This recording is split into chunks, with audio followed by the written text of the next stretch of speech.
Assalamualaikum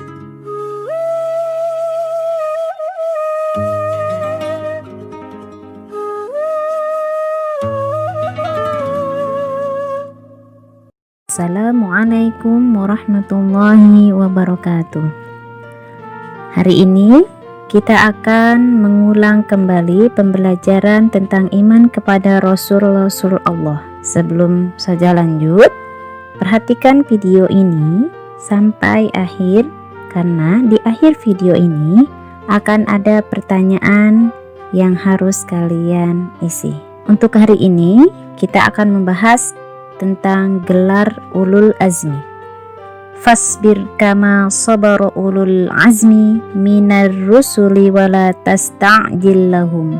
Artinya, maka bersabarlah kamu seperti orang-orang yang mempunyai keteguhan hati dari rasul-rasul telah bersabar, dan janganlah kamu meminta disegerakan azab bagi mereka. Surat Al-Ahqaf ayat 35. Dari 25 nabi dan rasul di atas, ada 5 dari nabi dan rasul yang mendapatkan gelar ulul azmi. Apa sebenarnya gelar ulul azmi itu? Ulul azmi adalah sebuah gelar yang diberikan kepada nabi dan rasul yang mempunyai kesabaran, ketabahan dan ketenangan hati yang begitu luar biasa dalam menghadapi penderitaan atau cobaan dalam perjalanannya menyampaikan dakwah kepada umatnya. Adapun 5 nabi yang mendapatkan gelar ulul azmi tersebut adalah: yang pertama, Nabi Nuh alaihi salam, nabi yang berjuang sekuat tenaga untuk menyelamatkan umatnya, sehingga akhirnya beliau mendapatkan sebuah wahyu untuk membuat kapal besar untuk menyelamatkan pengikutnya serta hewan ternak dari banjir besar dan dahsyat, sehingga perahu tersebut menjadi mukjizatnya. Yang kedua, Nabi Ibrahim alaihi salam, nabi yang mendapatkan mukjizat tidak dapat hangus terbakar ketika disiksa untuk dibakar oleh Raja Namrud.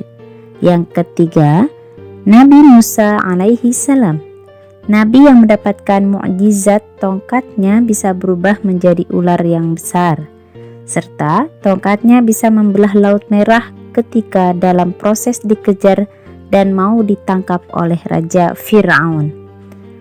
Yang keempat, Nabi Isa alaihi salam, nabi yang mempunyai mukjizat dapat menghidupkan burung yang terbuat dari tanah serta dapat menyembuhkan penyakit kusta.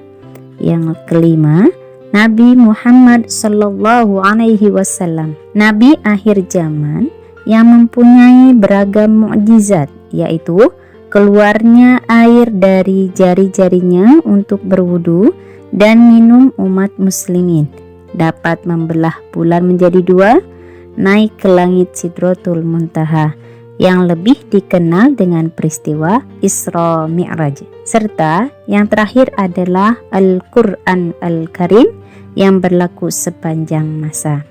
Para nabi dan rasul memang mempunyai tingkatan kesabaran, ketabahan, dan kekuatan yang berbeda-beda. Nah, perbedaan inilah yang membuat derajat mereka juga berbeda di sisi Allah Subhanahu wa taala. Fungsi iman kepada Rasul Allah Subhanahu wa taala, adanya perintah untuk beriman kepada Rasul Allah ini tentunya juga mempunyai fungsi tersendiri bagi seorang muslim. Di antaranya adalah: 1. Mendapatkan sosok yang bisa dijadikan suri tauladan, panutan yang baik untuk diri sendiri maupun kepada orang lain. Karena Allah sendiri juga sudah menyatakan dalam Al-Quran bahwa dalam diri nabi-nabi dan rasul-rasul tersebut terdapat suri tauladan yang baik, seperti dijelaskan dalam surat Al-Ahzab ayat 21. Yang kedua, membenarkan dan senantiasa diajak untuk mengesahkan Allah, karena sudah jadi tugas para rasul untuk mengajak umatnya mengesahkan Allah dimanapun dan di kapanpun. Ketiga, mengetahui seluk-beluk kehidupan juga tugas yang diembannya di alam raya ini. Keempat, senantiasa menjadi orang yang bersyukur kepada Allah Subhanahu wa taala atas segala kekuasaannya, sehingga kita bisa tahu tentang sejarah dan kehidupan mereka lewat Al-Quran. Yang kelima, meyakinkan segala perintah Allah dan menjauhi larangannya tanpa ada keraguan sedikit pun. Meneladani Rasul Allah Subhanahu wa taala dan Rasul Ulul Azmi. Meneladani artinya mencontohkan. Meneladani atau mencontohkan para rasul dan Rasul Ulul Azmi. Berikut ini contoh sifat para Rasul Ulul Azmi, yaitu 1. Teguh dan sabar dalam belajar.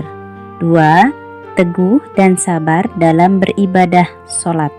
3. Teguh dan sabar dalam mengerjakan tugas-tugas sekolah. 4. Teguh dan sabar dalam mematuhi orang tua. Kelima, teguh dan sabar dalam pergaulan, tidak cepat marah. 6. Teguh dan sabar dalam mematuhi peraturan, baik peraturan di rumah maupun sekolah, serta di lingkungan tempat tinggal. Untuk pembelajaran PA ini tentang iman kepada Rasul-Rasul Allah sudah selesai. Maka perhatikan pertanyaan berikut. Pertanyaan nomor 1. Tuliskan arti ulul azmi. Yang kedua, apa yang dimaksud dengan amanah? Tuliskan 2 contoh perilaku amanah. Ketiga, semua rasul membawa ajaran tauhid. Apa arti tauhid?